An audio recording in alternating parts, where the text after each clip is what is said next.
Stephanie. Gracias a usted por acompañarnos. La OMS había alertado en un principio que los niños son portadores del virus, que se pueden contagiar, pero que no presentarían complicaciones muy graves. Pero estamos viendo ya algunas excepciones, doctora. Así es, Stephanie. Inicialmente los niños solo iban a ser portadores y posiblemente los que iban a contagiar a los adultos. Sin embargo, ya se presentó una alerta inicialmente en otros países europeos.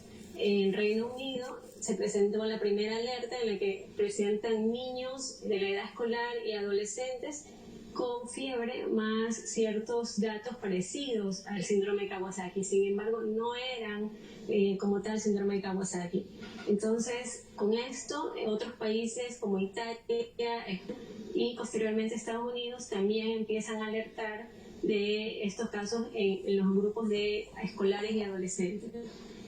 Es importante saber que la definición actual habla de fiebre, la presencia de rash o la piel roja, más conjuntivitis que no sea purulenta, o sea que no tenga secreción, el hecho de tener una baja presión arterial o un shock hipotensivo, más signos de disfunción cardíaca. Por eso es muy importante que estos niños sean evaluados de manera conjunta con varios especialistas, tanto los angiólogos, infectólogos, los terapistas intensivos, doctora, cardiólogos, muy importantes. Porque ahí un poco lo que están viendo es que ya se van encontrando casos, es decir, no solamente que se presentaban en países europeos, luego fue Estados Unidos, luego se lanza una alerta también en casos como Ecuador, casos con este síndrome inflamatorio. ¿Cómo se está presentando? ¿Qué es lo que les está llamando la atención de los casos, todavía pocos, que se han presentado en nuestro país?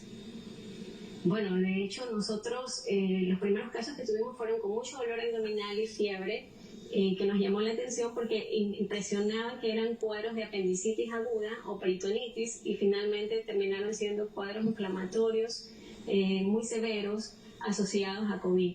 Claro, cabe recalcar pues que estos niños inicialmente en la historia clínica no se reportaba que habían tenido antecedentes de contacto y posteriormente indagando, rastreando a los familiares, habían tenido contacto epidemiológico, se hacen las pruebas y las pruebas salen positivas.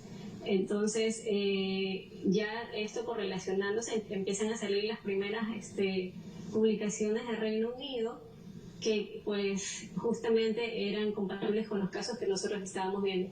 Eso algunos, otros vienen presentando solo fiebre y al segundo o tercer día hacen exantema, ojos rojos, edema de manos y pies, o sea, manos y pies hinchados, y los niños se ven afectados. De hecho, los padres dicen, no los veo bien, no quieren comer, están caídos, están muy somnolientos algunos o muy irritables.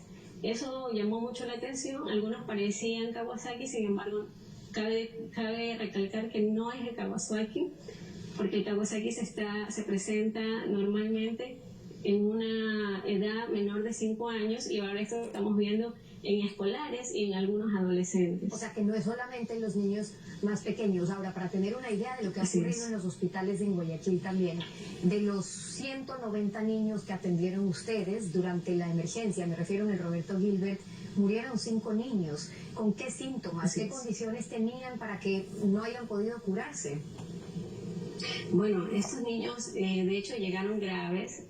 Tenían enfermedades concomitantes, con ellos cabe destacar pues que se presentaron, en uno de ellos era una cardiopatía congénita complicada, otro de ellos era un paciente neurológico también complicado y una niña, dos que tenían enfermedades inmunológicas ya determinadas previamente y una leucemia que debutaba en ese momento, entonces le coincidió la leucemia con la infección, entonces eso tuvo realmente un desenlace. Okay, entonces fue por ese agravante. Ahora, el Ministerio de Salud ha informado también que hay una vigilancia para esta enfermedad, es decir, la relacionan mucho mucho con el Kawasaki, que se la conoce así por el pediatra japonés que la descubrió, por cierto, falleció esta semana a sus 95 años. Sí. Pero decía, el Ministerio de Salud informa que este tema ya está en nuestro país en el sistema de vigilancia epidemiológica, que los profesionales de salud tienen que estar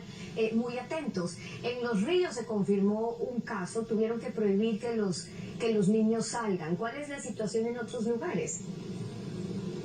Bueno, nosotros lo que llevamos de la pandemia, nuestro pico máximo fue en el mes de mayo.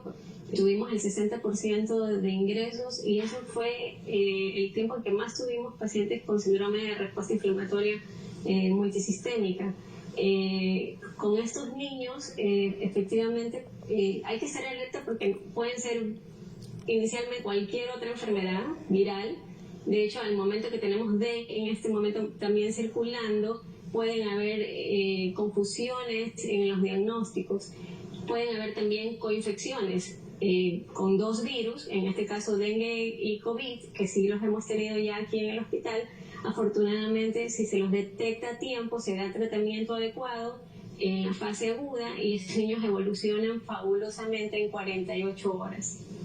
De los 190 niños que ustedes atendieron durante la emergencia como casos sospechosos, 102 confirmaron que fueron COVID. Nos habló de estos 5 casos que fueron particulares donde fallecieron, pero así es. Esto es para decirle a la ciudadanía que tampoco hay que pensar que a los niños no les pasa nada y que por ende la recomendación sería, doctora, que sigan evitando lugares concurridos y vale ahí aclarar, difícil pensar hoy médicamente en un regreso a clases.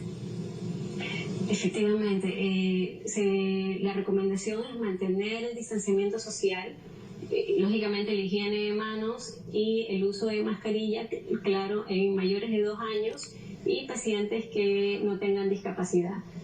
Porque tenemos que, todavía no estamos claros que a pesar de que han disminuido los casos en este mes, hemos tenido menos ingresos que el mes de abril y el mes de mayo, pero sin embargo recién estamos en la primera quincena, así que todavía falta ver qué va a pasar cuando cambiamos al semáforo verde, cuando ya empiece a salir tengamos más contacto con otras personas que ya tienen el virus o que ya tuvieron el virus presente. Y otro detalle importante en este caso es que muchos de estos pacientes que desarrollan esta enfermedad inflamatoria multisistémica lo hacen posterior a la enfermedad, puede ser 15 días después y a veces hasta un mes después. Eso le iba a preguntar, porque escuchaba que les llamaba la atención también, que empiezan a revisar estos casos en las últimas semanas. Es decir, nosotros habríamos presentado en Ecuador el primer caso de COVID quizás en febrero, de lo que se está viendo, de lo que ha ocurrido en Guayas, por lo menos, pero encuentran en las últimas semanas que empiezan a encontrar estos casos que además llaman la atención, además por lo que ya se conoce, la alerta que tiene la OMS, el mundo entero, pero además lo que ya ha ocurrido en otros países, y empiezan a encontrar casos acá. Le iba a preguntar por qué es que empiezan a ver esto recién ahora, hace unas 2 o 3 semanas, o en mayo, como usted nos dice que fue el pico. Así es, porque precisamente yo creo que como ya hubo el contacto con los padres o con familiares que estuvieron positivos, a lo mejor los niños tuvieron síntomas leves o no los tuvieron, pero sí tuvieron la infección y fueron asintomáticos, y en el momento que ya están en el estado postinfeccioso, 2, 3 o 4 semanas después hacen la cascada inflamatoria que está descrita, ¿no? Eso es lo que estamos viendo. Por eso en estos casos es recomendable hacer tanto las pruebas por PCR, que son las de biología molecular, y las pruebas serológicas. Mildred Zambrano es infectóloga del Hospital de Niños Roberto Gilbert, nos ha acompañado hoy en Contacto Directo. Muchas gracias, doctora, por haber estado con nosotros.